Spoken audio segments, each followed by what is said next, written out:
Hello, everybody out there. Yes, I am the Red Shirt Captain. I am the CEO of STARFLEET USS Southern Cross, the Melbourne chapter. Hopefully, some of you have watched our videos.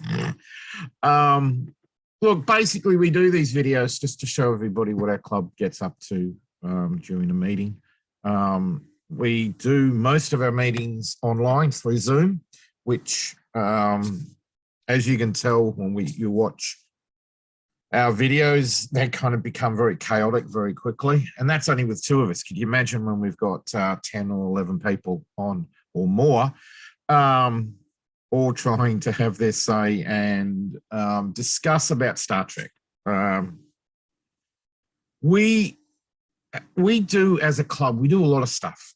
But one thing we also do is we do a lot of reading of Star Trek books.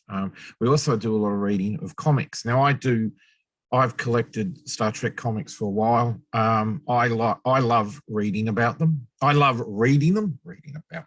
I love reading them. I may do a couple of short ones like this. Hopefully it'll be short, but I might do a couple of short ones on comics. But at the moment, I want to do a couple on Star Trek books. Obviously, over the last couple of years, we've had a lot of spare time, and I've been reading a lot of books. So I would like to sort of give my opinion, which you kind of all know that I don't have a problem with putting my opinion across. May not be very good, but I don't mind.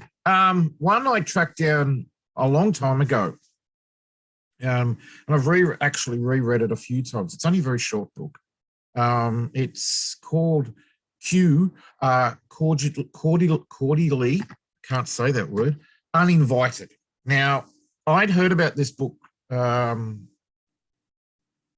few months before I actually found it. I had a lot of trouble finding the book because it was only done as an ebook and only as an ebook. So at that time, I hadn't actually got on to ebooks. At this point in time now, I'm downloading ebooks like it's going out of style. But at that point, I hadn't actually even got one ebook, so I didn't understand fully what was going on. So I did find it, and I did actually download it.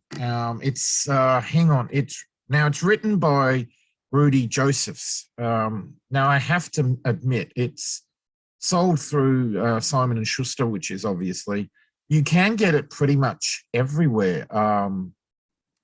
You can get it through Amazon. You can get it through Google Books. I believe you can even get it. I'm not certain about Audible because it is only a written one, not an audio one. It came out in 2014. Now, I've probably read it about 4 or 5 times. I love anything to do with Q. I'll read everything there is to do about Q. I love the character. I love John Delancey. I've got a lot of his radio kind of, what would you call it? Radio theatre that he did with Leonard Nimoy through Alien Voices. I love the two of them.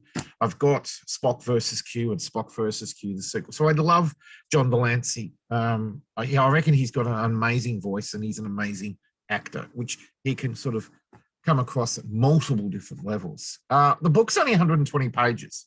Literally, you could read it easily in a single day. I am a slow reader. I am not going to deny that straight up. I am a very slow reader when it comes to these reading. But I read it in a couple of days. And last year, during all the chaos and everything, I probably read it 2 or 3 times. I find this book actually really funny. Now, I kind of always believe that any time that Q turns up, it's meant to be kind of chaotic and funny and interesting and something like that. That's my perception of Q. All right. Now, I do like that they brought back. They had Jean-Luc Picard. They had Beverly Crusher. They had Q, they had female Q, and they had Vash. Now, I kind of liked the character of Vash. I was always a little bit disappointed that they didn't bring Vash back more often. I liked the bit getting a bit off topic, but I like the bit where they did in DS9 where she had gone off with, or in Next Gen and then in DS9, she'd gone off with Q and toured the galaxy or the universe. I thought that was good. And I thought they could actually do more of that, but they didn't, which was a bit disappointing, to be truthfully honest. But, you know, that's what they do. In this one, now the spoilers are, if you haven't read it, Jean-Luc Picard and Beverly Crusher marry, and they go on, they get ready for a honeymoon and all that, and Q decides to drop in and basically do what he's good at, create chaos. Now, first and foremost, I always didn't believe that Beverly Crusher and Picard really were perfectly matched. That's my belief. I think he had a lot of other better matches. I think he had, Vash was one who actually went toe-to-toe with him. I think Picard's character was always better with somebody who was a lot stronger. And I don't think that Beverly was that hugely stronger character. And I think that was a very badly scripted situation for Gates McFadden and Beverly Crusher. I think they should have made her a lot stronger than what she was.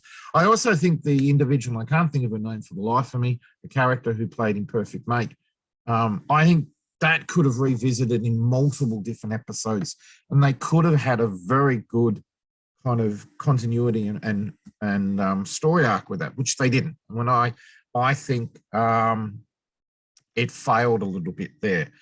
I also had a bit of trouble because they introduced now supposedly I did a bit of looking around, and they have talked about this, the ancient treasure of the treasure of the ancients, which is a kind of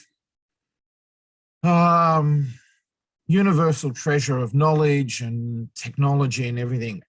There's not a lot on it. It's not fleshed out a lot. Throughout the book, they intimate about it, they talk about it, but they don't actually say a lot about it. And that annoyed me too. I like it when ancient civilizations come in and you can actually talk about this stuff. And Q would have known about this, and they could have dangled metaphorically more carrots or more treasure in front of us than what they did. And I kind of didn't like that. But with that said, I think it's a funny book. It does move quickly. It's 120 pages, so it moves quite quickly. The repartee between Picard and Vash is funny. I mean, really funny. And the situation when Q and female Q get back together and Beverly gets into it, it is actually quite a well-written book. It's a fast-paced book, I believe.